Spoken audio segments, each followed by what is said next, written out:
24/7 politician होता है संदीप, उसके दिमाग में ये चलता है कि आने वाले समय में अब मेरा भी इम्तिहान है। योगी इम्तिहान में पास कर चुके हैं, अगला इम्तिहान नरेंद्र मोदी का है। और नरेंद्र मोदी जब अपने लिए चुनाव लड़ते हैं तो उनका स्ट्राइक रेट बहुत अच्छा रहा है। चाहे 2002 का चुनाव गुजरात का हो, 7 का चुनाव हो, 12 का चुनाव हो, 2014 का पार्लियामेंट्री इलेक्शन हो, 2019 का हो, आज तक वो कोई अपना चुनाव नहीं हारे हैं। तो ये जीत उनको कुछ इशारा भी कर रही होगी, वो मनन भी कर रहे होंगे कि कहाँ हमसे चूक हुई है, कहाँ ठीक करने की ज़रूरत है। वो बहुत हद तक मुझे लगता है कि जो मंत्रिमंडल बनाया गया है उसमें परिलक्षित भी हो रहा होगा।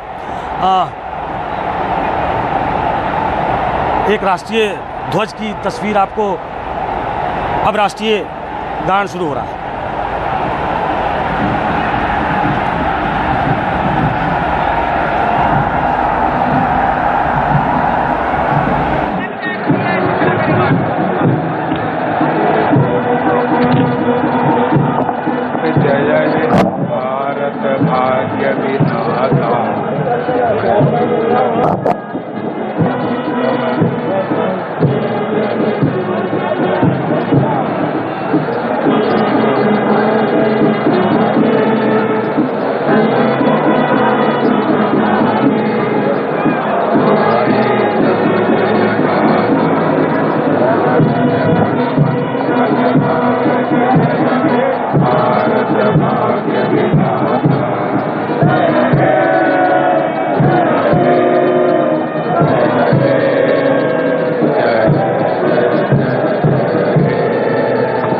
संदीप, अभी सुना होगा आपने।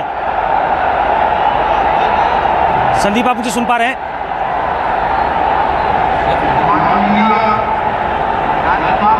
बिल्कुल सुन पा रहा हूं सुकेश। माननीय राज्यपाल, तो अभी कान्हा स्टेडियम का नजारा आपको दिखाते हुए नेशनल एंथम प्ले किया गया है। प्रधानमंत्री नरेंद्र मोदी पहुंच चुके हैं और अब उस घड़ी का जिसका सबको बेसब्री से इंतजार था, तो अब शपथ ग्रहण समारोह की कार्रवाई प्रारंभ की जाती है।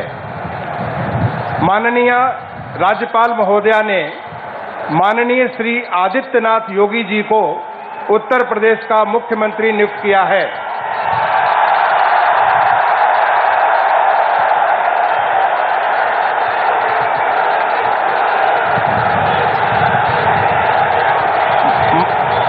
माननीय श्री आदित्यनाथ योगी जी से अनुरोध है कि कृपया शपथ ग्रहण करने का कष्ट करें।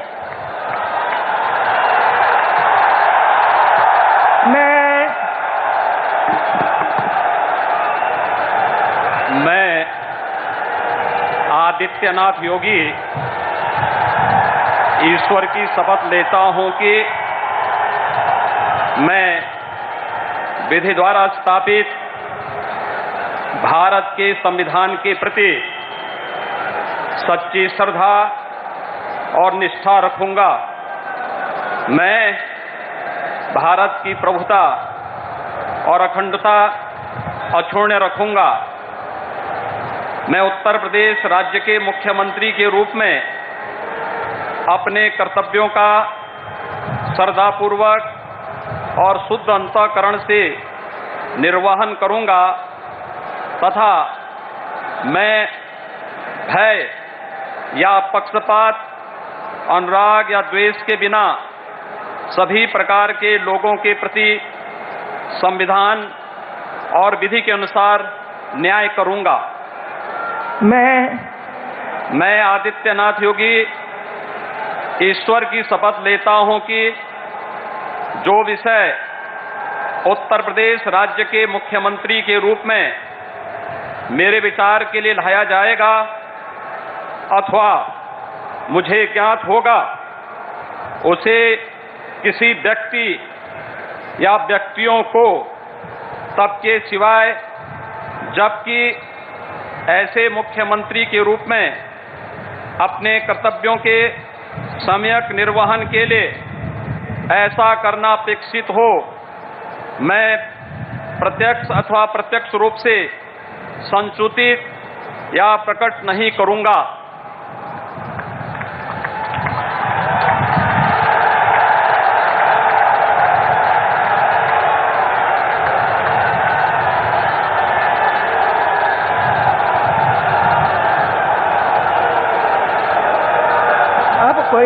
कोई जरूरत नहीं। तो योगी आदित्यनाथ ने दूसरी बार बतौर मुख्यमंत्री शपथ ले ली है। तो योगी आदित्यनाथ ने बतौर मुख्यमंत्री दूसरी बार शपथ ले ली है और अब किसको बुलाया जाता है ये अपने आप में देखने वाली बात होगी। और यहाँ पर एक और अहम बात जो मुझे अभी दिखाई दी है और इसके कारण मैं सुकेश रंजन से, अपने सहयोगी से जानना चाहूँगा।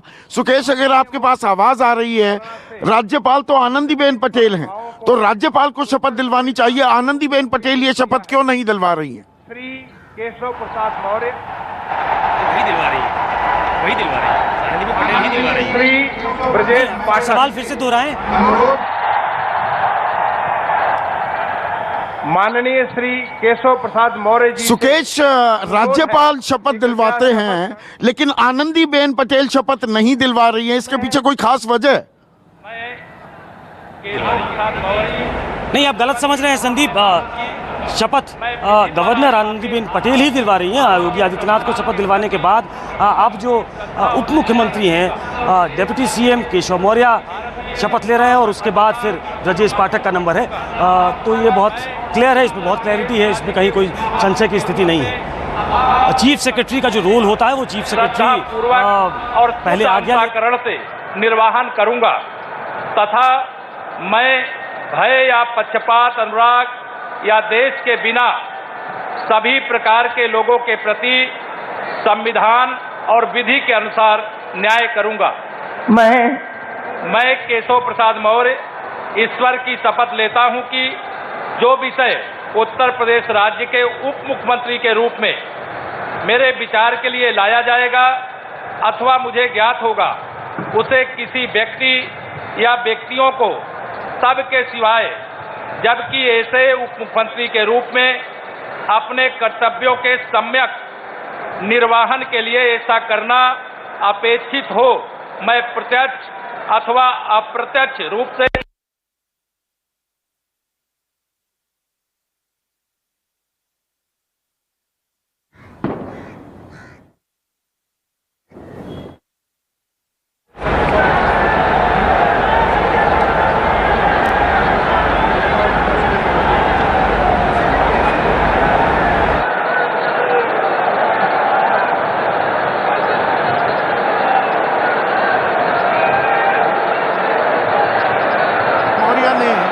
ले ली है शपथ। और यहाँ पर सुकेश, आपसे मैं जानना चाहूंगा, पुष्कर सिंह धामी ने रास्ता दिखा दिया, खटीमा से चुनाव हारे लेकिन उत्तराखंड के फिर से मुख्यमंत्री बनाए गए, वो राह दिखा दी, या साथ ही साथ जो संघ की पृष्ठभूमि है केशव प्रसाद मौर्य की, वीएचपी में जो उन्होंने सक्रियता दिखाई थी वो काम आ गई, हार के बावजूद भी वो उप मुख्यमंत्री बन गए? पाठक ईश्वर की शपथ लेता हूँ कि मैं विधि द्वारा स्थापित भारत के संविधान के प्रति सच्ची श्रद्धा और निष्ठा रखूंगा। मैं भारत की प्रभुता और अखंडता अक्षुण्ण रखूंगा। मैं उत्तर प्रदेश राज्य के उप मुख्यमंत्री के रूप में अपने कर्तव्यों का श्रद्धापूर्वक और शुद्ध अंतःकरण से निर्वहन करूंगा तथा मैं भय या पक्षपात, अनुराग या द्वेष के बिना सभी प्रकार के लोगों के प्रति संविधान और विधि के अनुसार न्याय करूंगा। मैं ब्रजेश पाठक ईश्वर की शपथ लेता हूं कि जो विषय उत्तर प्रदेश राज्य के उप मुख्यमंत्री के रूप में मेरे विचार के लिए लाया जाएगा अथवा मुझे ज्ञात होगा, उसे किसी व्यक्ति या व्यक्तियों को सबके सिवाय, जबकि ऐसे उप मुख्यमंत्री के रूप में अपने कर्तव्यों के सम्यक निर्वहन के लिए ऐसा करना अपेक्षित हो, मैं प्रत्यक्ष अथवा अप्रत्यक्ष रूप से संसूचित या प्रकट नहीं करूंगा। हाँ, वहाँ से नहीं आते, वो दूसरी पार्टी से आए हैं, लेकिन पिछले कुछ समय में उन्होंने अपना कद काफ़ी बड़ा कर लिया है। जो केंद्रीय नेतृत्व है उनसे उनके अच्छे संबंध बताए जाते हैं। पिछली सरकार में वो यहाँ कानून मंत्री थे, इस बार दिनेश शर्मा को हटाकर एक दूसरे ब्राह्मण चेहरे ब्रजेश पाठक को बनाया गया है। और अब अभी आप जो देख रहे होंगे, प्रधानमंत्री का आशीर्वाद लेते हुए, योगी आदित्यनाथ को ग्रीट करते हुए और फिर अपने जगह पे जाकर वो बैठे ये तमाम ऐसे लोगों के नाम लिए जा रहे हैं। मुझे लगता है कि वो लोग जो कैबिनेट मंत्री के तौर पे शपथ लेंगे, चीफ सेक्रेटरी उनका नाम पुकारते हुए, सब लोग, ये संजय निषाद और आशीष पटेल, दो ऐसे सहयोगी हैं जिन दोनों को मंत्री परिषद में जगह मिली है और ये दोनों कैबिनेट मिनिस्टर बनाए गए हैं। ये सुरेश खन्ना हैं, ये बीजेपी के बहुत बड़े चेहरे हैं। 8वीं बार, अगर मुझे याद है, 8वीं बार विधायक बने हैं। तो सबसे सुरेश कुमार खन्ना ईश्वर की शपथ लेता हूं कि मैं विधि द्वारा स्थापित भारत के संविधान के प्रति सच्ची श्रद्धा और निष्ठा रखूंगा। मैं भारत की प्रभुता और अखंडता अक्षुण्ण रखूंगा। मैं उत्तर प्रदेश राज्य के मंत्री के रूप में अपने कर्तव्यों का श्रद्धापूर्वक और शुद्ध अंतःकरण से निर्वहन करूंगा तथा मैं भय या पक्षपात, अनुराग या द्वेष के बिना सभी प्रकार के लोगों के प्रति संविधान और विधि के अनुसार न्याय करूंगा। मैं सुरेश कुमार खन्ना ईश्वर की शपथ लेता हूं कि जो विषय उत्तर प्रदेश राज्य के मंत्री के रूप में मेरे विचार के लिए लाया जाएगा अथवा मुझे ज्ञात होगा, उसे किसी व्यक्ति या व्यक्तियों को तब के सिवाय जबकि ऐसे मंत्री के रूप में अपने कर्तव्यों के सम्यक निर्वहन के लिए ऐसा करना अपेक्षित हो, मैं प्रत्यक्ष अथवा अप्रत्यक्ष रूप से संसूचित या प्रकट नहीं करूंगा।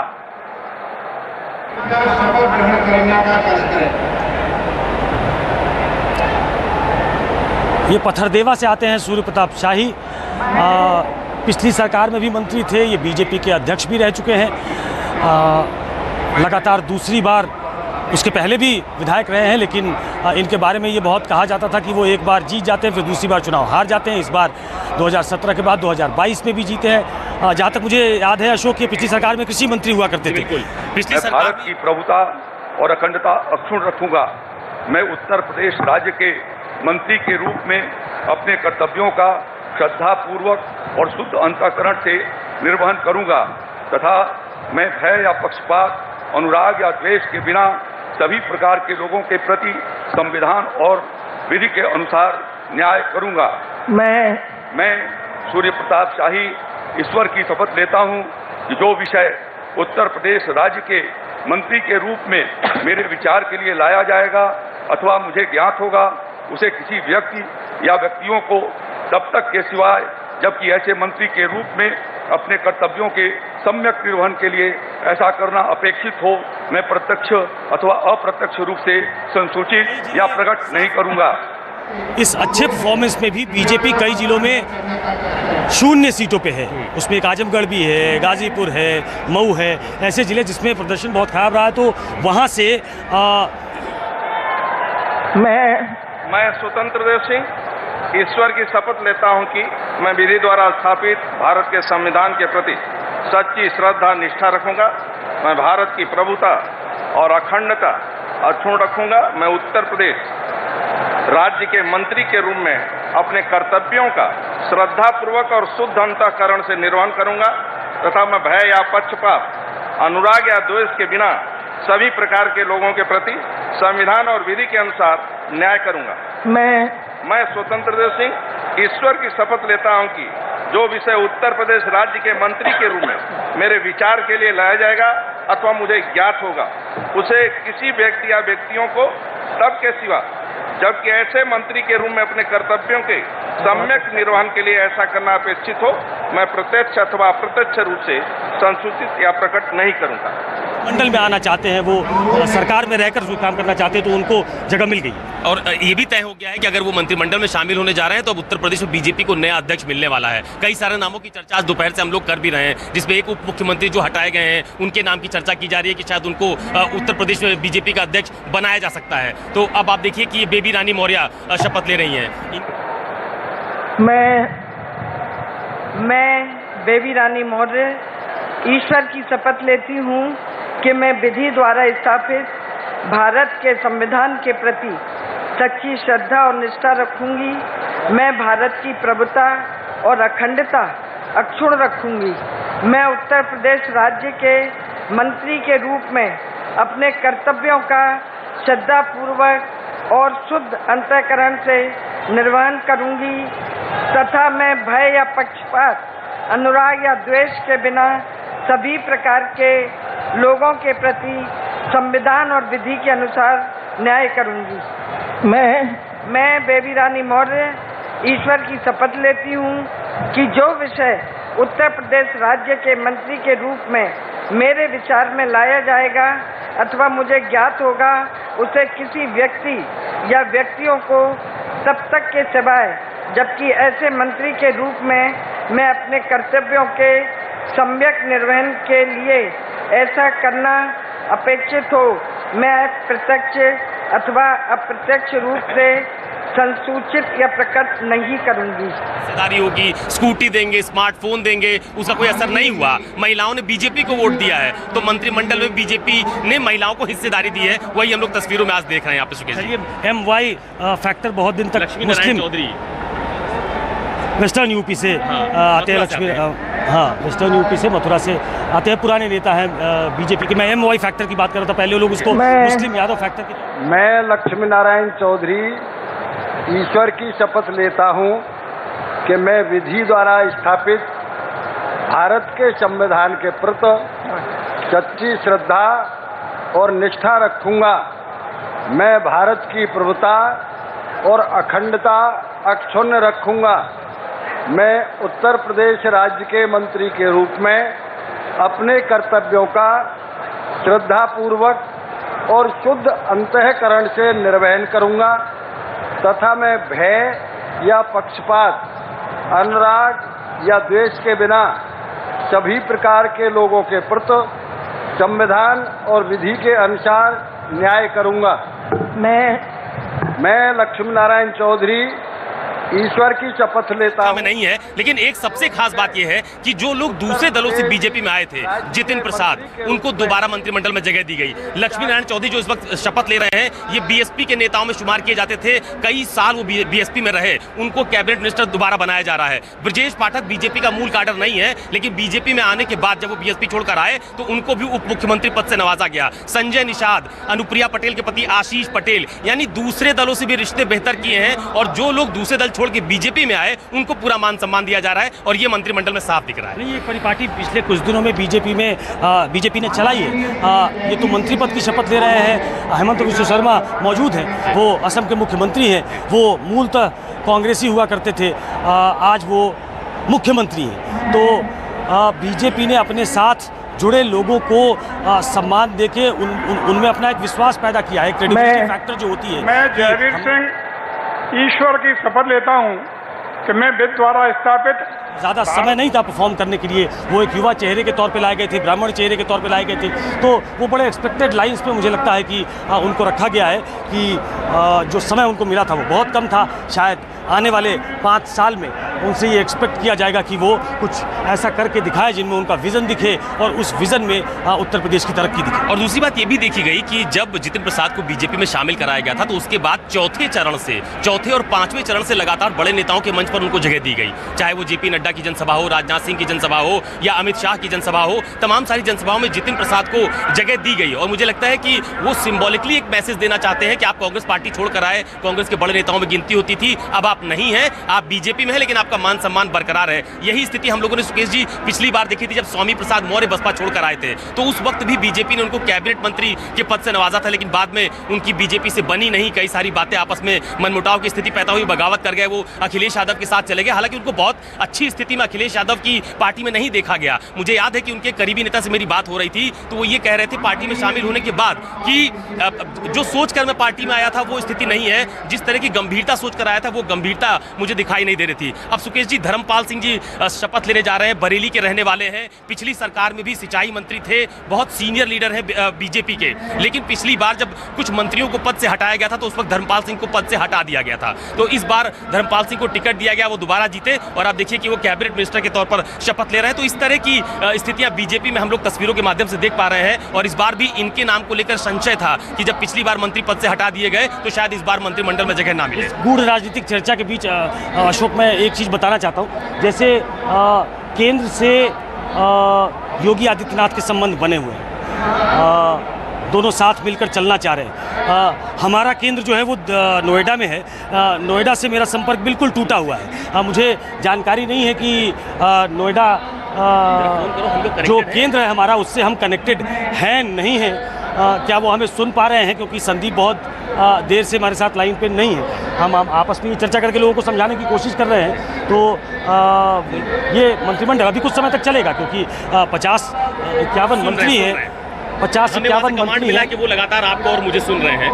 तो आप अपना विश्लेषण जानिए। बीच में इंडल्जेंस जब होता है तो पता लगता है कि केंद्र जो है अपनी भूमिका का निर्वहन कर रहा, लेकिन जो लल था, जो सन्नाटा था उस तरफ से, तो मुझे लगा कि जो संवादहीनता की स्थिति है ऐसी है कि केंद्र से राज्य का संपर्क टूट गया है। मैं अभी लखनऊ में हूँ तो बहुत कम्युनिकेशन गैप हो रहा था। चलिए, आपने ये विश्वास दिलाया कि वहाँ बना हुआ। अशोक, हम लोग सुन रहे हैं आपको, आप ग्राउंड जीरो पर हैं। कान्हा स्टेडियम से जो तस्वीरें, जो नेताओं के बारे में बातें बता रहे हैं वहाँ ग्राउंड से, वो सब सुनाई दे रही है हमको भी और हमारे दर्शकों को भी।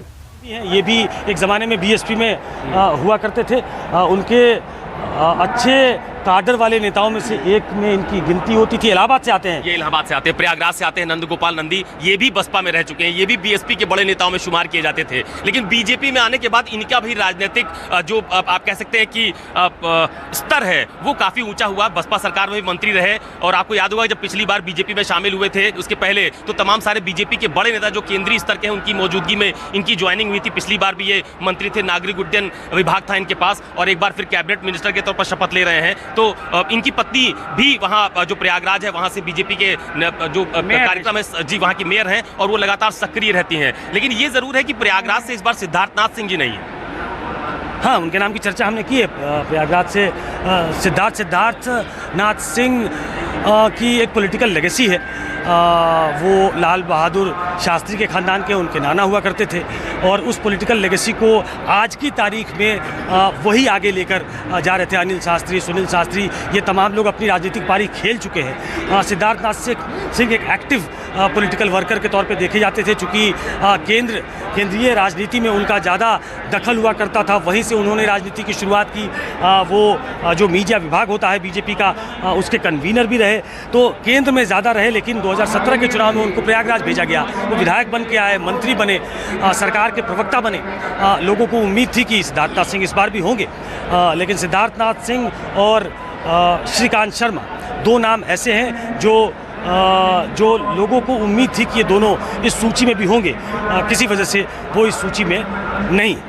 सबसे खास बात ये भी है सुकेश जी, हम लोगों ने देखा था जब पिछली बार उत्तर प्रदेश में बीजेपी की सरकार बनी थी तो सरकार के प्रवक्ता घोषित किए गए थे। आमतौर पर ये परंपरा उत्तर प्रदेश में बीते कई वर्षों में नहीं देखी गई। तो दो प्रवक्ता थे, श्रीकांत शर्मा और सिद्धार्थनाथ सिंह। इस बार दोनों प्रवक्ता गायब हैं। कोई बड़ी वजह जरूर है। हाँ, इस पे मंथन करना या खबर निकाल कर लाना एक बड़ी चुनौती होगी कि किस वजह से उनको ड्रॉप किया गया है। ये क्या परफॉर्मेंस एक पैमाना है, क्या योगी आदित्यनाथ से के साथ मिलकर चलना, उसमें कोई दिक्कत थी क्या, या फिर केंद्र सरकार ने, केंद्रीय नेतृत्व ने उनके लिए कुछ अलग योजना तैयार कर रखी है। इन तीनों में से कुछ भी हो सकता है, लेकिन साफ तौर पे, स्पष्ट तौर पे अभी बताना कि वो दोनों इस सूची में क्यों नहीं है, थोड़ा मुश्किल है। और आशुतोष टंडन लखनऊ से पिछली बार बहुत सारे मंत्री थे। स्वाति सिंह मंत्री थी, ब्रजेश पाठक मिनिस्टर हुआ करते थे, आशुतोष टंडन मंत्री थे। इस बार लखनऊ से सिर्फ एक मंत्री हैं, केवल और केवल ब्रजेश पाठक। तो क्या ब्रजेश पाठक के कद को बहुत ऊंचा करने की कोशिश की गई है क्या? देखिए, ब्रजेश पाठक का कद तो ऊंचा किया गया, इसमें कोई डाउट नहीं है।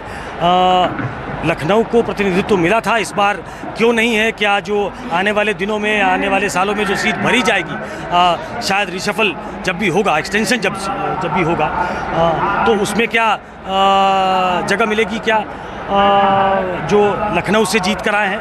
क्योंकि आपने ठीक कहा कि पिछली बार चाहे दिनेश शर्मा हो, चाहे ब्रजेश पाठक हो, चाहे स्वाति सिंह हो, लखनऊ को रिप्रेजेंट करने वाले काफ़ी चेहरे थे। मुझे लगता है कि इस बार इसको थोड़ा ब्रॉडर इसमें देखने की कोशिश हुई है कि वेस्टर्न ईस्टर्न यूपी दोनों को साथ के रखना ज़रूरी है। लखनऊ मोटे तौर पे आप लोग हमेशा ये कहते रहे कि लखनऊ एक टर्फ है बीजेपी का, जिसमें उनको बहुत ज़्यादा प्रयोग करने की ज़रूरत नहीं है। अपने हेडेज में भी जो समाजवादी पार्टी थी वो लखनऊ में बहुत अच्छा परफॉर्म नहीं कर पाती थी। और एक बात, सुकेश जी आपको रोक रहा हूँ, अनिल राजभर शपथ ले रहे हैं, ये भी बीजेपी में अचानक से ताकतवर हो गए और उसके पीछे बड़ी वजह ओम प्रकाश राजभर और उनकी बगावत रही। बिल्कुल, राजभर वोट एक बड़ा वोट बैंक है ईस्टर्न यूपी में, वो बहुत प्रभावी है। मैं आज भी कहता हूँ अशोक की मुझे लगता है कि एक सिंसियर प्रयास, एक कोशिश होगी, क्योंकि बीजेपी चुप बैठने वाली पार्टी नहीं है, वो जीतकर चुप नहीं बैठती है,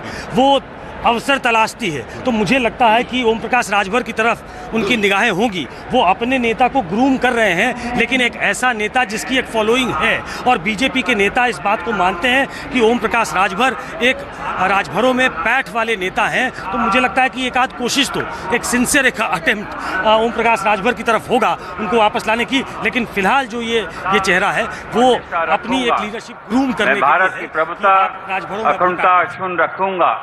मैं उत्तर प्रदेश राज्य के मंत्री के रूप में अपने कर्तव्यों का श्रद्धापूर्वक और शुद्ध अंतःकरण से निर्वाह करूंगा तथा मैं भय या पक्षपात, अनुराग या द्वेष के बिना सभी प्रकार के लोगों के प्रति संविधान और विधि के अनुसार न्याय करूंगा।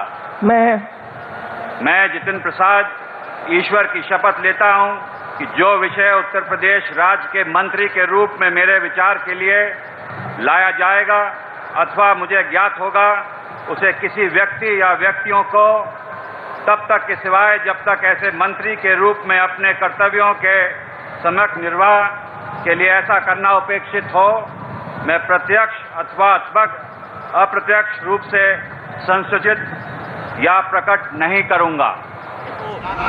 मंत्री बनाया गया था और मैंने कहा आपको कि प्राविधिक शिक्षा विभाग मिला था, उसमें उनको थोड़ा महत्वहीन था, कहा जा रहा था कि कांग्रेस छोड़कर आए, लेकिन उतना सम्मान नहीं मिला। कांग्रेस में रहते हुए भी इनको काफ़ी प्रमोट किया गया था, लेकिन उत्तर प्रदेश में जब कांग्रेस का भविष्य इनको डवाडोल दिखा तो इन्होंने अपनी आस्था बीजेपी में प्रकट की और उस आस्था का तुरंत इनाम मिला इनको, जब इनको MLC बनाया गया और बाद में फिर मंत्री बनाया गया। ये ऐसा वक्त है जब इनको परफॉर्म करके दिखाने की ज़रूरत होगी। इनके पास बहुत समय है, इनके पास ये एक युवा नेता के तौर पे हैं। अगर बीजेपी में लंबी पारी खेलनी है और राजनीति में लंबी पारी खेलनी है तो इनके लिए एक मुफीद मौका है अपने इस टेन्योर में कुछ करके दिखाने का, क्योंकि ये पूरा टेन्योर अगर होगा, अगर बीच में असेसमेंट हुआ और उस असेसमेंट में अगर अच्छा नहीं कर पाया तो बाहर जा सकते हैं, जैसा पिछली बार हुआ था। अगर ये 5 साल काम करते हैं तो ये 5 साल इनके करियर को शेप करने के लिए ये ऐसा वक्त है जिसमें जो इनको आगे की दिशा दिखाएगा इनके व्यक्तिगत जीवन में। और ये राकेश सचान इस वक्त शपथ ले रहे हैं। राकेश सचान कांग्रेस पार्टी में चले गए थे बीच में, प्रियंका गांधी के बहुत नजदीकियों में इनकी गिनती होने लगी थी, आज बीजेपी में शपथ ले रहे हैं। नहीं, ये तो अब इस बात पे अचरज आप कर सकते हैं कि कोई बीजेपी में था वो दूसरी पार्टी में चला गया है। जो ये नई परिपाटी है उसमें लोग दूसरी पार्टी छोड़कर बीजेपी में ही आ रहे हैं, तो ये कोई नई चर्चा नहीं है कि ये कांग्रेस में थे, चले गए थे, फिर से बीजेपी में वापस आ गए। सब लोग बीजेपी में ही आ रहे हैं। खबर वो होती है कि बीजेपी को छोड़कर स्वामी प्रसाद मौर्य की खबर इसलिए बड़ी हो गई थी क्योंकि वो बीजेपी छोड़कर सपा की तरफ गए थे और फिर उनको मौसम वैज्ञानिक की तरह देखा गया कि बीजेपी हारने वाली है क्या। तो ऐसे नाम आपको कम मिलेंगे, ऐसे नाम बहुतायत में मिलेंगे जो दूसरी पार्टियां छोड़कर बीजेपी की तरफ आ रहे हैं। ये चुनाव केस में हम लोग देखते हैं दल बदल जो होता है खूब सारा, और स्वामी प्रसाद मौर्य की आपने बात की, अब कहाँ देख रहे हैं उनको उत्तर प्रदेश की सियासत में? बीच में चर्चा हो रही थी कि करहल से चुनाव लड़ा दिया जाएगा, लेकिन अब तो अखिलेश यादव खुद वहाँ से विधायक बने रहेंगे। देखिए ये उस गठबंधन में थोड़ा उथल पुथल का वक्त है। जब आप चुनाव हार जो नथिंग सक्सीड्स लाइक सक्सेस, ये चुनाव जी बहुत चर्चित चेहरा है AK शर्मा। पिछली बार जब बीजेपी में शामिल हुए थे तो उस वक्त खूब दबाव बना था कि इनको योगी मंत्रिमंडल में शामिल कर लिया जाए। आज मंत्री बन पाए हैं, मुझे लगता है कि कई वर्ष बीत गए। हाँ, AK शर्मा जब यहाँ आए थे तो लोगों ने कहा कि ये MLC बनने नहीं आए थे, ये दरअसल भेजे गए हैं प्रधानमंत्री कार्यालय की तरफ से, और ऐसी एक छवि बनी थी कि इनकी वजह से योगी आदित्यनाथ और केंद्रीय नेतृत्व की नहीं बन रही, क्योंकि योगी इनको अपने कैबिनेट में इंडक्ट करने को तैयार नहीं है। तो बहुत चर्चा हुई थी। एक व्यक्ति जो अभी सर्विंग IAS अफसर था, सेक्रेटरी रैंक का गवर्नमेंट ऑफ इंडिया में अधिकारी था, वो छोड़कर राजनीति में प्लंज लेता है और उसके बाद वो सिर्फ MLC बन के रह जाता है। तो पिछली बार बहुत चर्चा इस नाम की हुई थी क्या इनको कोई स्पेसिफिक टास्क दिया जाएगा? क्या कोई ऐसा टास्क जो बीजेपी का ड्रीम प्रोजेक्ट हो सकता है, या उसके गवर्नेंस की दिशा में उनको एक अंडरलाइन करने वाली चीज़ जो कोई होती है वो इनको देखने के लिए दिया जाएगा? क्या इस पे सबकी निगाहें होंगी? क्योंकि एक एक्सपीरियंस्ड हैंड है। गवर्नेंस जो लोग जानते हैं उसके लिए राजनीतिक कार्यकर्ता होना तो ज़रूरी है ही, लेकिन गवर्नेंस में अनुभव होना ज़रूरी है। तो एक ब्यूरोक्रेट के नाते इनका लंबा अनुभव है। क्या उस अनुभव को योगी आदित्यनाथ के कैबिनेट के एक सदस्य के तौर पे कहीं वो रिफ्लेक्ट होगा क्या, ये आने वाले समय में पता लगेगा। दूसरा, पीएमओ में तैनात रहे हैं, पीएमओ से ताल्लुक़ रखते हैं, तो मुझे लगता है कि थोड़ा सा नियंत्रण भी बनाने की कोशिश है। हाँ, वो लोग कहेंगे आइज एंड ईयर्स होंगे प्रधानमंत्री के योगी कैबिनेट में, इस लिहाज से भी इसको देखा जाएगा। लेकिन मैं बार बार कह रहा हूँ कि ये उत्तर प्रदेश की राजनीति एक नया शेप ले रही है। योगी आदित्यनाथ 5 साल के बाद जब दूसरे कार्यकाल के लिए आगे बढ़ते हैं तो वो एक स्टैब्लिश्ड लीडर के तौर पर, पिछली बार वो मुख्यमंत्री के तौर पे घोषित चेहरा नहीं थे, उनको मुख्यमंत्री बनाया गया था। इस बार वो मुख्यमंत्री के तौर पे घोषित चेहरा थे और दूसरी बार जीत के आए हैं, तो उनका कद भी बड़ा हुआ है। अब इसमें हम पत्रकार ये ढूंढेंगे कि ए.के. शर्मा का रोल क्या होगा। ए.के. शर्मा क्या प्रधानमंत्री कार्यालय से इंटेलिजेंस के लिए बनाए गए हैं क्या? ये हमारा काम हो सकता है, लेकिन मुझे लगता है कि योगी आदित्यनाथ का भी एक एलिवेशन जो है और एक जो उनकी वो जो राजनीति में, उत्तर प्रदेश की राजनीति में अब स्टैब्लिश हो गए हैं और अपने दम पे वो चुनाव जीतकर, अब अपने नाम पर चुनाव जीतकर वो आए हैं, तो उनका कद भी बड़ा हुआ है, इसमें कोई डाउट नहीं। बिल्कुल, इस बात से पूरी तरह से सहमत हूं कि पिछली बार पार्टी की तरफ से योगी को चेहरा नहीं प्रोजेक्ट किया गया था, बाद में अचानक उनके नाम की घोषणा हुई थी, लेकिन पार्टी की तरफ से मौका दिए जाने के बाद योगी आदित्यनाथ ने अपने आप को पूरी तरह से साबित किया है और उसकी वजह है कि आज उत्तर प्रदेश में दोबारा बीजेपी की सरकार बन रही है। तमाम सारे और भी फैक्टर उसके पीछे हैं और आप देखिए कि अभी आशीष पटेल, अनुप्रिया पटेल के पति हैं, पार्टी के कार्यकारी राष्ट्रीय अध्यक्ष हैं, वो भी आप मंत्रिमंडल में शामिल हो गए। पिछली बार मंत्रिमंडल में, इसको परिवारवाद का नमूना कह सकता हूँ मैं। जिस परिवारवाद पे बहुत टिप्पणी योगी आदित्यनाथ और प्रधानमंत्री दोनों ने की है, इनकी पत्नी नरेंद्र मोदी की कैबिनेट में मंत्री हैं और पति आशीष पटेल योगी आदित्यनाथ के कैबिनेट में मंत्री हैं। लेकिन मैंने कहा कि नथिंग सक्सीड्स लाइक सक्सेस, तो इसकी चर्चा कम होगी कि पत्नी एक कैबिनेट में, पति दूसरे कैबिनेट में। ये कहा जा सकता है कि उनकी पार्टी है, उन्होंने फैसला लिया है कि उनकी पार्टी से मंत्री कौन बनेगा, लेकिन हकीकत ये है कि आशीष पटेल जो अपना दल है उसके राष्ट्रीय अध्यक्ष हैं, वो खुद मंत्री पद की शपथ ले रहे हैं। ऐसे ही संजय निषाद भी लेंगे। संजय निषाद की पार्टी है, संजय निषाद के एक बेटे एमपी हैं बीजेपी से, एक बेटे एमएलए हैं और ये खुद एमएलसी हैं। और ये देखिए संजय निषाद का नंबर आ गया है, तो ये देखिए ये क्रम जो है, चूँकि उन्होंने ज़्यादा सीटें जीती है आशीष पटेल, तो पहले उनका नंबर आया, बाद में संजय निषाद का नंबर आया। ये अपनी कम्युनिटी के एक बड़े नेता के तौर पे इनको भी पिछले कुछ सालों में इन्होंने अपने आप को इस्टेब्लिश किया है और जो एक गठजोड़ बनाने की कोशिश भारतीय जनता पार्टी ने की, उसमें इनका साथ रहना ज़रूरी था। जबकि ओम प्रकाश राजभर छोड़कर जा चुके थे, पार्टी से कुछ लोग गए थे, ऐसे में इनको थाम कर रखना ये एक बड़ी चुनौती थी जिसको बीजेपी ने थाम कर रखा, आज उसका इनाम है। अच्छा, दूसरी बात ये भी है कि योगी मंत्रिमंडल में अपना दल एस यानी कि अनुप्रिया पटेल की पार्टी के कितने लोग मंत्री बनेंगे, इसकी चर्चा हो रही थी। संजय निषाद की पार्टी के कितने लोग मंत्री बनेंगे, इसकी चर्चा हो रही थी। एक एक चेहरा दोनों पार्टियों से दिखाई पड़ रहा है और सिर्फ बीजेपी के हैं, इसको भी ध्यान में रखिए। जब प्रेशर नहीं बना पाए, ऐसे में प्रेशर बनना मुश्किल है। संख्या 202 की चाहिए होती है और आपके पास 255 खुद के हैं। आप चले जाइए 2019 में जब मोदी जी जीत कर आए, नरेंद्र मोदी जब प्रधानमंत्री पद की शपथ ले रहे थे, तो बहुत सारे ऐसे दल थे जो उनके साथ गठबंधन में थे और सबको कहा गया कि आपको एक एक मंत्री पद मिलेगा। जेडीयू उस समय शामिल नहीं हुई थी क्योंकि वो प्रोपोर्शन चाहती थी कि जिसके 6 सांसद हैं वो भी एक कैबिनेट, जिसके 17 सांसद हैं उसके एक कैबिनेट। ये नेचुरल जस्टिस नहीं है।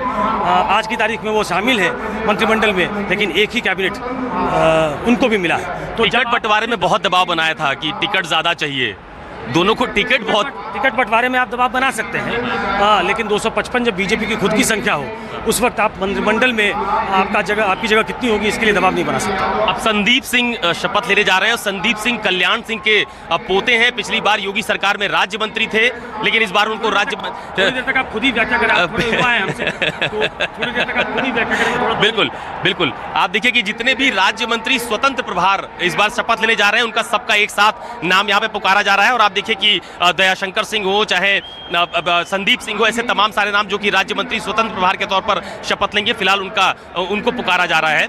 और ये सब लोग मुझे लगता है कि एक साथ शपथ लेंगे। देखिए ये एक एक करके सब लोग आना शुरू हो गए हैं। सबसे पहले नितिन अग्रवाल जो कि नरेश अग्रवाल के बेटे हैं, पिछली कैबिनेट में भी राज्य मंत्री स्वतंत्र प्रभारी थे और इस बार भी उनको राज्य मंत्री स्वतंत्र प्रभार ही बनाया गया है। तो अब नितिन अग्रवाल इस वक्त आपको शपथ लेते हुए नजर आ रहे होंगे। तो ये देखिए कि दो राज्य मंत्री स्वतंत्र प्रभार जो हैं वो एक साथ शपथ ले रहे हैं। चूंकि संख्या बहुत ज्यादा है, लिहाजा दो मंत्रियों को एक साथ शपथ दिलाई जा रही है। दो राज्य मंत्री स्वतंत्र प्रभार फिलहाल आपको यहाँ पर शपथ लेते हुए नजर आ रहे होंगे। नितिन अग्रवाल, इनके नाम की बहुत चर्चा थी और बीते दिनों जब जो अंतिम समय था उस समय इनको विधानसभा का उपाध्यक्ष भी बनाया गया था। और उसके बाद अब जब इनको जो हरदोई से इनकी जो पर्टिकुलर सीट है वहां से इनको विधानसभा का टिकट दिया गया और उसके बाद वहां से चुनाव जीते भी। और अब आज एक बार फिर वो उत्तर प्रदेश में राज्य मंत्री स्वतंत्र प्रभार के तौर पर शपथ लेते हुए आपको नजर आ रहे हैं।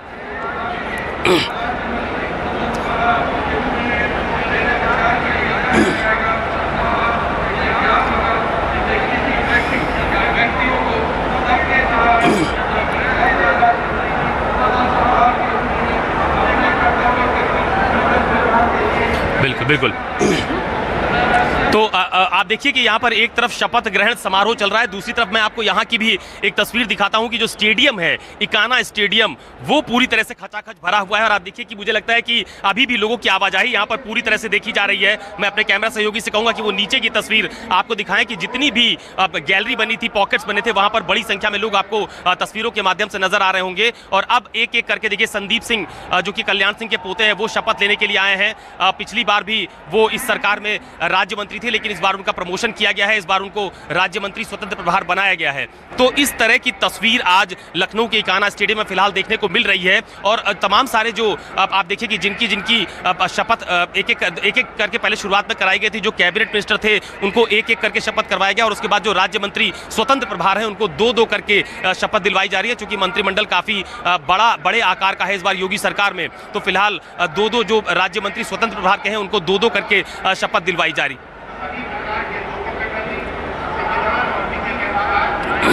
मोदी को फ्रेम कर दो। जी बिल्कुल। तो अभी जो इकाना स्टेडियम है वो आप देखिए कि प्रधानमंत्री नरेंद्र मोदी भी आपको तस्वीरों में साफ तौर पर दिखाई दे रहे होंगे। उनके ठीक बगल में मुख्यमंत्री योगी आदित्यनाथ आपको तस्वीरों में साफ तौर पर दिखाई दे रहे होंगे। और आज का दिन बीजेपी के लिहाज से बेहद अहम भी माना जा रहा है कि उत्तर प्रदेश में ये अपने आप में एक बहुत बड़ा मौका है, जब उत्तर प्रदेश में बीजेपी को दोबारा सत्ता हासिल हुई है। योगी आदित्यनाथ दोबारा उत्तर प्रदेश के मुख्यमंत्री के भी थोड़ी देर पहले उन्होंने शपथ भी ली थी। तो बहुत रोमांचक तस्वीर इस वक्त इकाना स्टेडियम में देखने को मिल रही है। जो तमाम सारे बीजेपी के दिग्गज नेता है, चाहे जेपी नड्डा हो, राजनाथ सिंह हो, अमित शाह हो, नितिन गडकरी हो, स्मृति ईरानी हो, ये तमाम सारे लोग इस वक्त मंच पर मौजूद भी हैं, शपथ ग्रहण समारोह के साक्षी बन रहे हैं। तो अब जो तस्वीर है वो बेहद दिलचस्प यहाँ की होती हुई जा रही है। तो आप देखिए जो महिलाओं की भागीदारी की बात कही जाती है कि 40% जो हिस्सेदारी की बात विपक्षी दलों की तरफ से कही गई थी पिछली बार,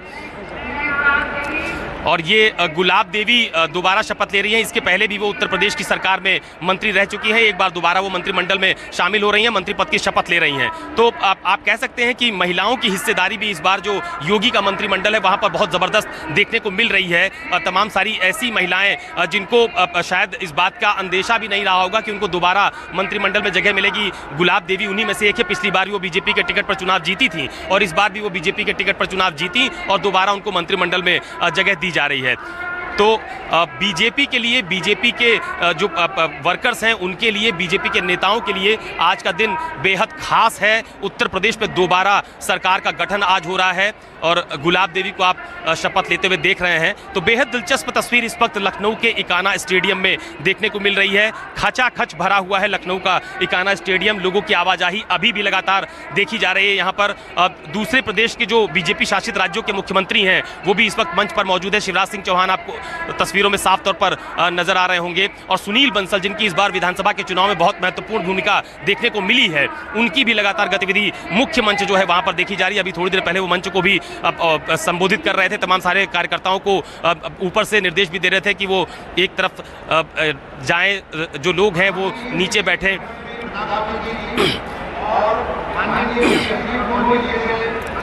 अब धर्मवीर प्रजापति को दोबारा इस बार देखिए वो शपथ लेने के लिए आ रहे हैं। धर्मवीर प्रजापति और असीम अरुण, जिनके नाम की इस बार सबसे ज्यादा चर्चा की जा रही थी, असीम अरुण के नाम की चर्चा की जा रही थी। कन्नौज से इस बार बीजेपी ने उनको अपना विधानसभा का उम्मीदवार बनाया था और जो समाजवादी पार्टी के सेकंड सिटिंग विधायक थे अनिल दोहरे, उनके सामने उनको चुनावी मैदान में उतारा गया था। और पिछली बार जब बीजेपी की लहर थी तो उस वक्त भी बीजेपी कन्नौज शहर की सीट नहीं जीत पाई थी। अनिल दोहरे वहां से समाजवादी पार्टी के टिकट पर निर्वाचित घोषित हुए थे। तो अब देखिए कि असीम अरुण आपको और धर्मवीर प्रजापति, ये दोनों लोग फिलहाल आपको यहाँ पर शपथ लेते हुए नजर आ रहे होंगे। क्योंकि राज्य मंत्री स्वतंत्र प्रभार के जो मंत्री हैं उनकी संख्या बहुत ज्यादा है, लिहाजा दो करके उनको शपथ दिलाई जा रही है। धर्मवीर प्रजापति को पिछली बार योगी सरकार में माटी कला बोर्ड का भी जिम्मा सौंपा गया था और अब इस बार वो योगी के मंत्रिमंडल में शामिल हो रहे हैं। असीम अरुण को लेकर पिछली बार बहुत ज्यादा चर्चा हो रही थी कि उनको अचानक से नौकरी से वीआरएस लेने के बाद उनको बीजेपी ने टिकट दिया, चुनावी मैदान में उतारा और बहुत संशय था इस सीट को लेकर कि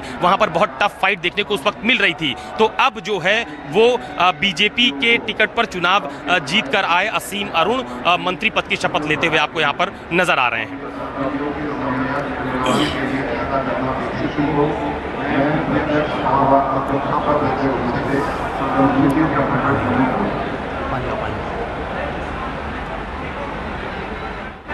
माननीय श्री जयंत राठौर जी और श्री कि कृपया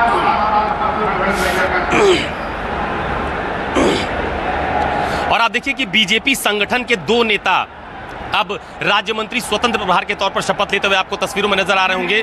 दया शंकर सिंह जो कि पार्टी के प्रदेश के उपाध्यक्ष भी हैं और दिलचस्प बात यह है कि पिछली बार जब योगी सरकार का गठन उत्तर प्रदेश में हुआ था तो उस वक्त उनकी पत्नी स्वाति सिंह जो कि सरोजनी नगर से चुनाव ईश्वर की शपथ लेता हूं कि मैं विधि द्वारा स्थापित भारत के संविधान के प्रति सच्ची श्रद्धा और निष्ठा रखूंगा। मैं भारत की प्रभुता और अखंडता अक्षुण्ण रखूंगा। मैं उत्तर प्रदेश राज्य के राज्य मंत्री स्वतंत्र प्रभार के बीजेपी के उत्तर प्रदेश में उनके बेहद करीबी माने जाते हैं जेपीएस राठौर।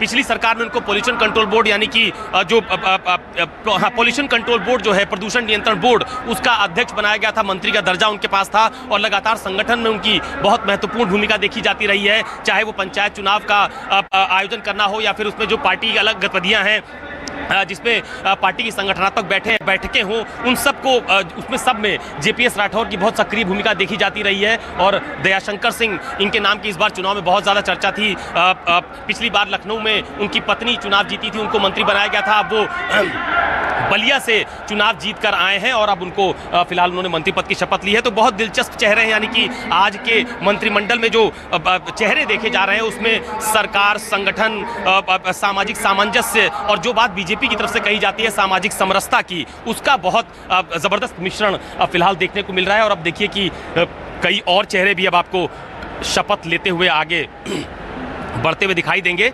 दिनेश प्रताप सिंह, ये चेहरा बहुत अहम है। आपको याद होगा कि दिनेश प्रताप सिंह जो है वो पहले कांग्रेस में हुआ करते थे और कांग्रेस में आप कह सकते हैं कि रायबरेली से ताल्लुक रखते हैं और उनका गांधी परिवार से बहुत गहरा नाता देखा गया है। लेकिन अब चूंकि बीजेपी में पिछली बार वो आ गए थे और मुझे याद है कि अमित शाह की मौजूदगी में उनकी ज्वाइनिंग हुई थी। रायबरेली में एक बहुत बड़ी सभा का आयोजन किया गया था, उस वक्त मैं उसको खुद कवर करने के लिए भी गया था।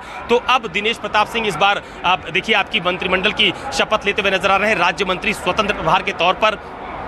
वो भी आप कह सकते हैं कि बीजेपी के तमाम सारे जो बड़े नेता हैं, मुझे अच्छी तरह से याद है कि जब रायबरेली में इस तरह का आयोजन हुआ था तो उस वक्त उनके आयोजन में बड़ी संख्या में लोग इकट्ठा हुए थे। बीजेपी का शीर्ष नेतृत्व के तमाम सारे नेता रायबरेली में जनसभा के दौरान वहां पर देखे गए थे और अब वो आज मंत्रिमंडल में शामिल हो रहे हैं। राज्य मंत्री स्वतंत्र प्रभार के तौर पर उनको शामिल किया जा रहा है। तो ये जो बात थोड़ी देर पहले मैं कह रहा था कि दूसरे दलों से आए हुए नेताओं को भी समायोजित करने की कोशिश बीजेपी की तरफ से इस बार मंत्रिमंडल में की जा रही है। अभी थोड़ी देर पहले जब मैं और सुकेश जी इस बात की चर्चा कर रहे थे कि दूसरे दल से जो लोग बीजेपी में शामिल हुए उनको भी मंत्रिमंडल में शामिल करके बीजेपी की तरफ से ये कोशिश देने की मैसेज देने की कोशिश की जा रही है कि हमारी पार्टी का मूल काडर हमारे साथ है, लेकिन जो दूसरे दलों से लोग चुनाव के समय या चुनाव के पहले हमारे साथ आए, हमने उनको भी सम्मान दिया है। तो कुछ इस तरह की तस्वीर फिलहाल इकाना स्टेडियम में आपको नजर आ रही होगी। तो अभी देखिए कि दूसरे जो शपथ ग्रहण के लिए दूसरे लोगों को आमंत्रित किया जा रहा है और मुझे लगता है कि जैसा कि मैंने पहले बताया कि राज्य मंत्री स्वतंत्र प्रभार की संख्या बहुत ज़्यादा है, लिहाजा दो दो करके उनको शपथ दिलवाई जा रही है। और देखिए कि फिलहाल दो और राज्य मंत्री स्वतंत्र प्रभार के तौर पर आपको शपथ लेते हुए नजर आ रहे होंगे। और देखिए जो मंत्री फिलहाल शपथ लेने के बाद अपनी सीट की तरफ वापस जा रहे हैं, वो तमाम सारे बड़े नेताओं से मिलते हुए जा रहे हैं, उनसे आशीर्वाद लेते हुए जा रहे हैं। और मुझे लगता है कि ये शपथ ग्रहण में जो एक चेहरा खास है, विशेष है, इनके बारे में मैं बताऊं, जो दाढ़ी वाले आपको दाहिनी तरफ दिखाई दे रहे हैं कुर्ता पैजामा में, इनका नाम दयाशंकर मिश्र दयालु है, जो कि न तो एमएलसी हैं न तो एमएलए हैं, लेकिन ये बनारस के उस सीट से आते हैं, वाराणसी दक्षिण से 2 बार कांग्रेस से चुनाव लड़े और हार गए। उसके बाद भारतीय जनता पार्टी ज्वाइन कर लिया जब नरेंद्र मोदी बनारस से चुनाव लड़ने के लिए गए थे। नीलकंठ तिवारी उसी सीट से पिछली बार जीते थे और मंत्री थे, इस बार भी जीते हैं, लेकिन उनको मंत्री नहीं बनाया गया। इसकी वजह यह है कि प्रधानमंत्री के रोड शो के बावजूद काशी विश्वनाथ कॉरिडोर उसी विधानसभा में बनने के बावजूद वो 10-12 हजार वोटों से मात्र जीत पाए हैं। तो एक तरफ तो जीते हुए उस सीट के विधायक को नहीं बनाया गया, और ये दयाशंकर मिश्र सबसे चौंकाने वाला उत्तर प्रदेश मंत्रिपरिषद का अगर कोई नाम है तो ये दयाशंकर मिश्र दयालु हैं। और इसकी वजह साफ समझी जा सकती है कि केंद्रीय नेतृत्व ने, आला कमान ने दयाशंकर मिश्र दयालु को सीधे राज्य मंत्री स्वतंत्र प्रभार का दर्जा दिया है, जो कि किसी भी सदन के सदस्य नहीं। तो योगी मंत्रिमंडल का शपथ ग्रहण आप लाइव देख रहे हैं। योगी 2 की आज से शुरुआत। अब से थोड़ी देर पहले योगी आदित्यनाथ ने अपने दूसरे कार्यकाल के लिए मुख्यमंत्री पद की शपथ ली। माननीय राज्यपाल महोदया ने नरेंद्र मोदी के साथ मंच पर बैठे हुए नजर आ रहे हैं और शपथ ग्रहण अभी भी चल रहा है। ये अपने आप में ऐतिहासिक है, क्योंकि 5 साल रहने के बाद ऐसा यूपी के सियासी इतिहास में पहली बार हुआ है जब कोई मुख्यमंत्री सत्ता में 5 साल रहने के बाद दूसरी बार सीएम बने। ऐसा यूपी के सियासी इतिहास में राजीव पहले कभी नहीं हुआ, जो अब ये रिपीट हो रहा है, तो अपने आप में ऐतिहासिक है। और योगी आदित्यनाथ के नाम पर ये ऐतिहासिक उपलब्धि दर्ज हो गई। जसवंत सैनी दूसरी बार योगी आदित्यनाथ ने शपथ ली। केशव प्रसाद मौर्य और ब्रजेश पाठक, ये 2 डेप्यूटी सीएम योगी के साथ जिन्होंने आज शपथ ली। श्री ब्रजेश सिंह और इसके अलावा इस कैबिनेट में इनके समेत 53 दिग्गज जो है वो शामिल हैं, और उन्हीं का शपथ ग्रहण अभी आप देख रहे हैं। सीधे लखनऊ के इकाना स्टेडियम से, अटल बिहारी वाजपेयी स्टेडियम से लाइव तस्वीर आप देख रहे हैं। और इस वक्त इस मंच पर बीजेपी का हुज हू, यानी उनके बीजेपी शासित राज्यों के मुख्यमंत्री, प्रधानमंत्री नरेंद्र मोदी खुद मौजूद हैं, पीएम की कैबिनेट के मंत्री, केंद्रीय मंत्री, तमाम लोग इस वक्त यहाँ मौजूद हैं। और ये पूरा का पूरा जो स्टेडियम है ये खचाखच भरा हुआ है, बावजूद इसके कि बहुत ज्यादा धूप थी, गर्मी थी, और हम लगातार लाइव कवरेज नॉन स्टॉप सुबह से आपको दिखा रहे हैं। सबसे बड़ी शपथ लाइव। अशोक तिवारी हमारे साथ लखनऊ से जुड़े हुए हैं, लगातार इस पर लाइव हैं। Ashok, over to you. देखिए, निश्चित तौर पर पिछली सरकार में भी इस वक्त जो तस्वीर आपको दिखाई पड़ रही है शपथ ग्रहण के दौरान, बलदेव सिंह औलख पिछली बार भी उत्तर प्रदेश की सरकार में राज्य मंत्री थे, और आपको याद होगा कि रामपुर के प्रभारी बनाए गए थे वो। जब रामपुर में आजम खान का विवाद बहुत ज़्यादा चल रहा था, तो उस वक्त बलदेव सिंह औलख को रामपुर का प्रभारी बनाकर भेजा गया था, और आज दोबारा उनको मंत्रिमंडल में शामिल किया जा रहा है। पिछली सरकार में भी वो राज्य मंत्री थे, यानी कि कोई फिलहाल प्रमोशन उन्हें इस बार नहीं मिल रहा है। हालांकि इतना जरूर है कि उनको दोबारा मंत्रिमंडल में तरजीह दी जा रही है, दोबारा मंत्रिमंडल में शामिल किया जा रहा है। मैं आपको सीधे शपथ ग्रहण की तस्वीर दिखाता हूं कि अब राज्य मंत्री जितने हैं उन्होंने शपथ लेनी शुरू कर दी है, और राज्य मंत्रियों की संख्या भी बहुत ज्यादा है, लिहाजा एक साथ जो 4 राज्य मंत्री हैं उनको एक साथ शपथ दिलाई जा रही है। तो ये आप कह सकते हैं कि लखनऊ के इकाना स्टेडियम में एक जो भारी भरकम मंत्रिमंडल की चर्चा हम लोग बीते कई दिनों से कर रहे थे कि योगी सरकार का मंत्रिमंडल बहुत भारी भरकम होने वाला है, उसमें बहुत ज़्यादा हम लोग संख्या में उनको देख पाएंगे मंत्रियों को, तो वो तस्वीर फिलहाल अब साफ होती हुई नजर आ रही है।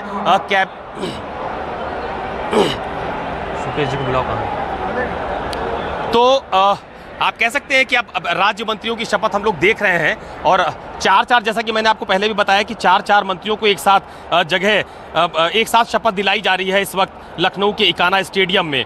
तो अभी 4 लोगों ने फिलहाल शपथ लिया। दोबारा जो दूसरे 4 लोग हैं उनको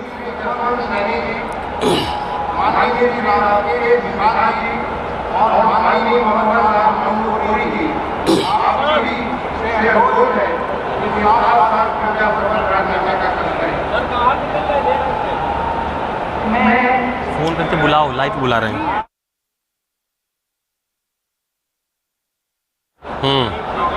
मौर्य, राजीव, ब्रजेश पाठक और केशव प्रसाद मौर्य। केशव प्रसाद मौर्य तो खैर पिछली टर्म में भी थे, लेकिन ब्रजेश पाठक को इस बार शामिल किया गया, उन्हें डेप्यूटी सीएमशिप दी गई। एक काफ़ी उनकी भी बैकग्राउंड काफ़ी पुरानी, एक यूथ लीडर के तौर पर। उसके बाद हालांकि वो बीजेपी से मूल तौर पर नहीं रहे हैं, अलग अलग दलों में रहे हैं, लेकिन एज अ पॉलिटिशियन उनकी काफ़ी ग्राउंडिंग है यूपी में। देखिए, लखनऊ में वो लखनऊ विश्वविद्यालय से उन्होंने राजनीति शुरू की थी और एक छात्र नेता के तौर पर कामयाबी हासिल की। उसके बाद वो बीएसपी में गए, सतीश चंद्र मिश्रा के बहुत करीबी थे और बीएसपी में राज्यसभा भी आए। सब मूल बात यह है कि ब्रजेश पाठक जनता से जुड़े रहने वाले नेताओं में, जो ये योगी सरकार का, मैंने पहले भी कहा था, योगी सरकार की जो पहली मंत्रिपरिषद थी, उसमें अगर आप लखनऊ में सरकारी मंत्रियों के बंगले के पास जाइए तो सिर्फ ब्रजेश पाठक या 1-2 और मंत्री ऐसे हैं, 2-3 मंत्री ऐसे थे जब आपको 150-200 लोगों की संख्या हमेशा दिखाई देगी। और ब्रजेश पाठक ने लोगों को, जनता से लगातार इन 5 सालों में वो जुड़े रहे, न सिर्फ जनता से, संगठन से, दिल्ली के नेताओं से, और मेल मिलाप बना करके रखा। जब दिनेश शर्मा जो कि लखनऊ से ही आते हैं, उनका मंत्रिपरिषद यानी माननीय श्री संजय गंगवार जी, उनका जब पत्ता कटा है तो उनके विकल्प के तौर पर लखनऊ से ही दूसरे विधायक ब्रजेश पाठक, क्योंकि ऐसा कहा जा रहा था कि सामाजिक समीकरणों के लिहाज से, जातिगत समीकरणों के लिहाज से अगर एक ब्राह्मण को डिप्टी सीएम बनाना है तो उसमें ब्रजेश पाठक सबसे, ब्राह्मण नेताओं में सबसे आगे आए। आश्चर्य की बात है कि बीएसपी के मूल काडर से ना होने के बावजूद उनका इस तरह से एलिवेशन हुआ है। बिल्कुल, बीजेपी के मूल काडर से ना होने के बावजूद, जैसा कि राजीव ने बताया, बीएसपी से जुड़े थे वो, इससे पहले राज्यसभा सांसद भी थे, दिल्ली में भी पार्लियामेंट में अक्सर दिखते रहते थे, काफ़ी शांत तबीयत, लेकिन उतनी ही ज़्यादा ग्राउंड उनकी, मतलब राजनीतिक पकड़ मजबूत, क्योंकि युवा नेता के तौर पर। लेकिन कुछ लोगों के चेहरे जो है वो इस शपथ ग्रहण में से नदारद है, उनके नाम इस लिस्ट में नहीं है, जिनमें सबसे ज्यादा श्रीकांत शर्मा की चर्चा हो रही है, सिद्धार्थनाथ सिंह की चर्चा हो रही है, सतीश महाना की है, रमापति राम शास्त्री है, महेंद्र सिंह है, तमाम ऐसे नाम हैं जो पिछली सरकार में महत्वपूर्ण पदों पर थे, लेकिन अब उनका नाम यहाँ नहीं है। चौंकाने वाली बात है। अब देखने वाली बात यह है कि स्वतंत्र देव सिंह चूंकि प्रदेश अध्यक्ष थे और उन्होंने मंत्री पद की शपथ ले ली है, तो एक सीट तो वहीं खाली हो गई प्रदेश अध्यक्ष की। और इस तरह के संकेत आ रहे हैं कि तकरीबन आधा दर्जन राज्यों में भारतीय जनता पार्टी अपने संगठन में फेरबदल करने वाली है 2024 के लोकसभा चुनाव के मद्देनजर। तो अब ये देखना होगा कि ये जो नेता, अभी एक स्पीकर का पोस्ट खाली है, तो सतीश महाना और रमापति राम शास्त्री में से कौन उस पोस्ट पर जाता है, क्योंकि उनको प्रोटेम स्पीकर रमापति को पहले बनाया ही गया। तो 1-2 में से तो एक को स्पीकर बनना है। अब श्रीकांत शर्मा, दिनेश शर्मा, श्रीकांत शर्मा, ये कहाँ एडजस्ट होंगे, ये देखने ये बड़ा सवाल है।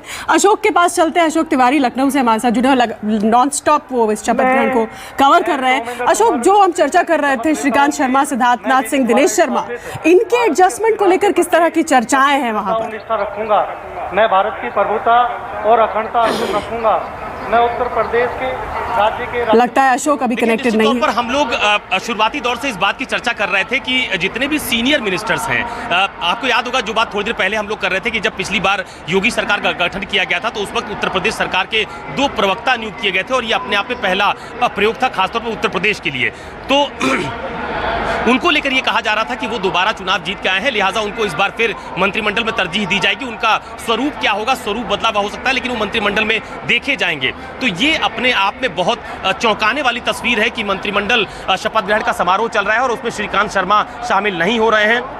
सिद्धार्थनाथ सिंह शामिल नहीं हो रहे हैं। दिनेश शर्मा जो कि पिछली बार उप मुख्यमंत्री थे, उनको भी इस बार मंत्रिमंडल में जगह नहीं दी गई है। लेकिन ये जरूर है कि ये तमाम सारे लोग बीजेपी के बड़े नेताओं में शुमार किए जाते हैं। उत्तर प्रदेश में खासतौर पर हैवी वेट नेता के तौर पर इनको देखा जाता रहा है पिछले 5 सालों की अगर बात की जाए तो मुझे ऐसा लगता है कि इनके लिए पार्टी की तरफ से मुझे लगता है कोई नई जिम्मेदारी होगी। चूंकि टिकट देकर उनको चुनाव लड़ाया गया, चुनावी मैदान में उतारा गया, वो चुनाव जीतकर आए भी, तो मुझे लगता है कि पार्टी की तरफ से कोई दूसरी जिम्मेदारी उनको जरूर दी जाएगी। लेकिन इतना जरूर है कि मंत्रिमंडल का जब शपथ ग्रहण समारोह हो रहा है तो उस दौरान वो तमाम सारे चेहरे आज हम लोग यहाँ पर नहीं देख रहे, जिसकी चर्चा हम लोग बीते दिनों करते थे।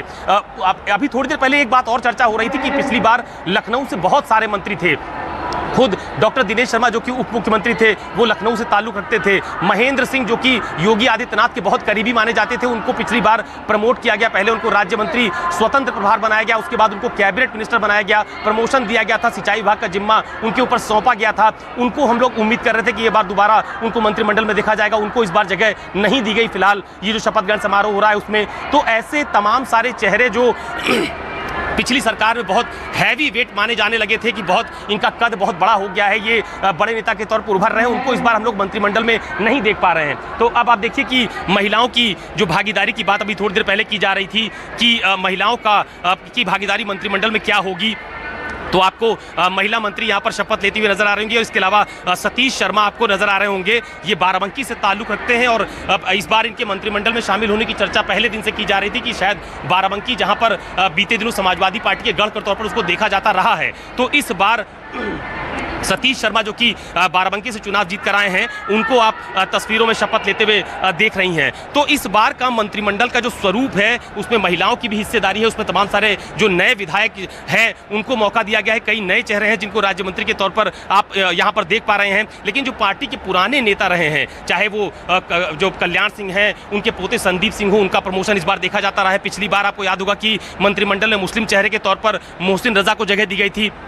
इस बार उनकी जगह पर जो बीजेपी का अल्पसंख्यक मोर्चा है उसके प्रदेश महामंत्री को जगह दी गई। अभी थोड़ी देर बाद उनका भी शपथ लेते हुए तस्वीर हम लोग के सामने आएगी। तो ये एक आप कह सकते हैं कि जो प्रयोग बीजेपी ने पिछली बार शपथ ग्रहण के समारोह के दौरान या शपथ ग्रहण के दौरान उत्तर प्रदेश में किया था, ठीक उसी तरह का एक और नया प्रयोग उत्तर प्रदेश में देखने को मिल रहा है। लेकिन आप कहिए कि जो स्थिति उत्तराखंड में बनी थी, जिसकी चर्चा अभी कुछ देर पहले राजीव रंजन जी भी कर रहे थे कि पुष्कर सिंह धामी चुनाव हार गए लेकिन दोबारा उनको मुख्यमंत्री के पद से नवाजा गया, बीजेपी की तरफ से उनको दोबारा मौका दिया गया। तो मुझे लगता है कि उसी को आधार बनाकर उत्तर प्रदेश में भी जो केशव प्रसाद मौर्य है, वो भले ही चुनाव हार गए हों लेकिन उनको दोबारा उप मुख्यमंत्री के पद से नवाजा गया है। अभी फिलहाल जो शपथ ग्रहण की जो प्रक्रिया है वो लगातार हम लोग यहाँ पर देख पा रहे हैं। और अभी जो चीफ सेक्रेटरी हैं दुर्गा शंकर जी, उनको आप तस्वीरों में देख पा रहे हैं। ये सामने तस्वीर आपको स्पष्ट तौर पर नजर आ रही होगी, प्रधानमंत्री नरेंद्र मोदी और उनके ठीक बगल में यूपी के मुख्यमंत्री योगी आदित्यनाथ। फिलहाल अब मुझे लगता है कि शपथ ग्रहण की जो कार्यवाही है वो पूरी तरह से अभी चल रही है। सभी मंत्रियों ने अभी तक शपथ नहीं ली है, क्योंकि एक आप कह सकते हैं कि शपथ लेने के बाद से ही तमाम सारे जो मंत्री हैं वो अभिवादन के लिए प्रधानमंत्री के पास, मुख्यमंत्री के पास और तमाम सारे जो सीनियर लीडर्स हैं बीजेपी के, उनके पास जाते हुए नजर आ रहे होंगे। तो अब देखिए, अब शपथ ग्रहण की कार्यवाही पूरी तरह से समाप्त हो चुकी है, यानी कि योगी मंत्रिमंडल का जो शपथ ग्रहण आज इकाना स्टेडियम में होना था वो फिलहाल पूर्ण हो चुका है। और अब देखिए कि आज्ञा से इस समारोह का समापन किया जाता है।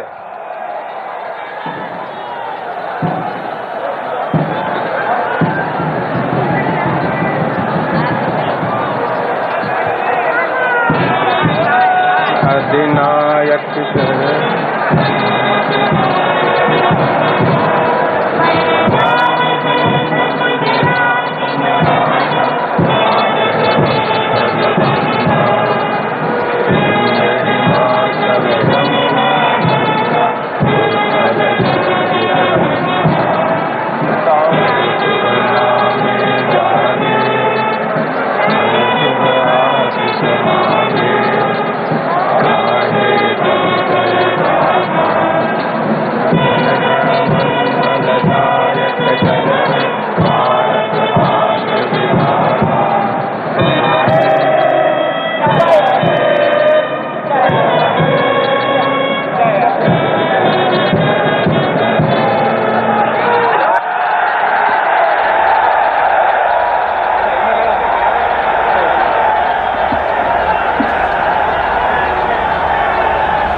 राजीव, यहाँ विपक्ष के नेताओं को खुद फोन करके योगी आदित्यनाथ ने न्योता दिया था, अखिलेश यादव को, मुलायम सिंह यादव को, मायावती को, कांग्रेस को भी इनवाइट किया गया था, लेकिन विपक्ष का कोई नेता यहाँ नजर नहीं आया। फिलहाल इन तस्वीरों में तो नहीं दिखा। बिल्कुल शीतल, और ये एक अजीब सा दृश्य देखने को मिला है कि इस तरह की राजनीतिक संस्कृति हमारे देश में अब धीरे धीरे दिखाई देने लगी है कि इस तरह की दूरियां, चुनाव में जो दूरियां होती थी, लेकिन चुनाव के बाद भी इस तरह की दूरियां हो रही हैं कि शपथ ग्रहण समारोह में विपक्षी दल का कोई नेता दिखा ही नहीं, और ये सारे लोग जो आपको दिखाई दे रहे हैं सब एक पार्टी विशेष के हैं, जिस पार्टी की सरकार आई है, विपक्ष का कोई भी नेता। अब ये देखिए ग्रुप फोटोग्राफ यहाँ पर हो रहा है। बहुत सारे संत महात्मा भी आए थे शपथ ग्रहण समारोह में, लेकिन कैमरा उनकी तरफ, जो हम लोग यहाँ से देख पा रहे हैं, कैमरा उनकी तरफ जाता नहीं दिखाई दिया। प्रधानमंत्री के साथ कुछ मंत्री खड़े हैं।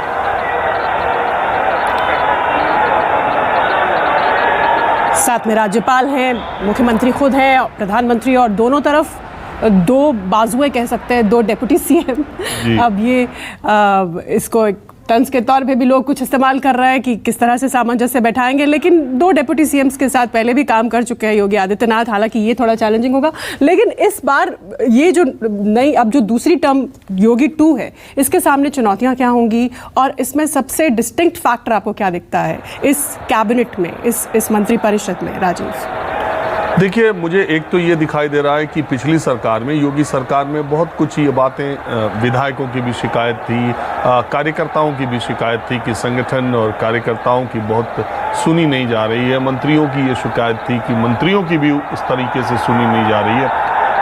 और ये, लेकिन इस बार की मंत्रिपरिषद में अगर आप देखें तो संगठन से जुड़े लोग, अब वो दानिश अंसारी, जो बलिया के एकमात्र एक भी अल्पसंख्यक को, माइनॉरिटी के आदमी को बीजेपी ने टिकट नहीं दिया, लेकिन दानिश अंसारी अल्पसंख्यक मोर्चे में उनके संगठन में आते हैं और बहुत ही साधारण परिवार से, एबीवीपी से राजनीति करते हुए वो आए हैं, बलिया के रहने वाले हैं। दानिश अंसारी को मंत्री बनाया जा रहा है। ऐसे लोग जो संगठन और पार्टी के लिए काम कर रहे हैं, ये दया शंकर सिंह जो स्वाति सिंह के पति हैं, पिछले 20 वर्षों से ये बीजेपी में लगे हुए हैं। इनको पार्टी उपाध्यक्ष का पद दिया गया, पहली बार जाकर के इनको टिकट मिला, इनकी पत्नी को पहले मिल गया। और काफी बवाल भी हुआ इसको लेकर, स्वाति सिंह और उनके पति के टिकट को लेकर काफी इसको लेकर हंगामा भी खड़ा हुआ था। हाँ, और देखिए दोनों में रिश्ते भी अच्छे नहीं हैं, और स्वाति सिंह पिछली बार मंत्री बन गई और इस बार इनको टिकट मिला, ये मंत्री बन गए। संगठन, और दूसरा जो मैंने कहा दयाशंकर मिश्र,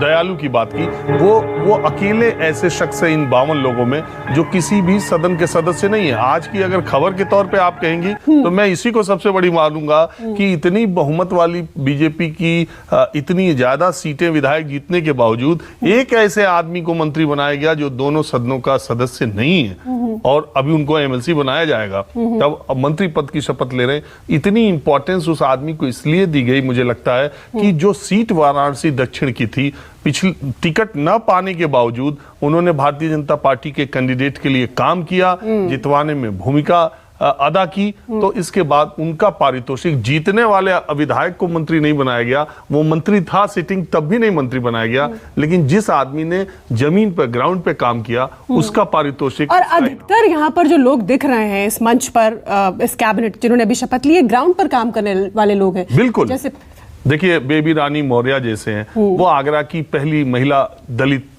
महिला थी मेयर, दलित लीडर के तौर पर उनकी पहचान है। उनको उत्तराखंड का गवर्नर बनाया गया, लौट के आई, विधायक बनी, और बीजेपी संगठन में वो काफ़ी दिनों से लगी हुई हैं। महिला आयोग, जो राष्ट्रीय महिला आयोग था, उसमें भी उन्होंने काम किया था।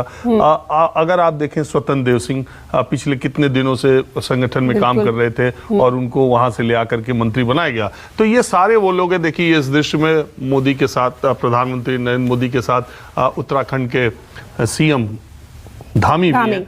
अब प्रधानमंत्री यहाँ से जा रहे हैं, तो उत्तर प्रदेश के ज्यादातर इलाकों में आप देखिए, ज्यादातर इलाकों, मैं कह रहा हूं ब्रजेश पाठक का जो एलिवेशन हुआ है, वो भी मुझे बहुत हद तक लगता है कि उनकी परफॉर्मेंस के आधार पर। एब्सोल्युटली, इसीलिए मैंने कहा कि सब तमाम लोग जो दिख रहे हैं, ये ग्राउंड पर काम करने वाले लोग हैं।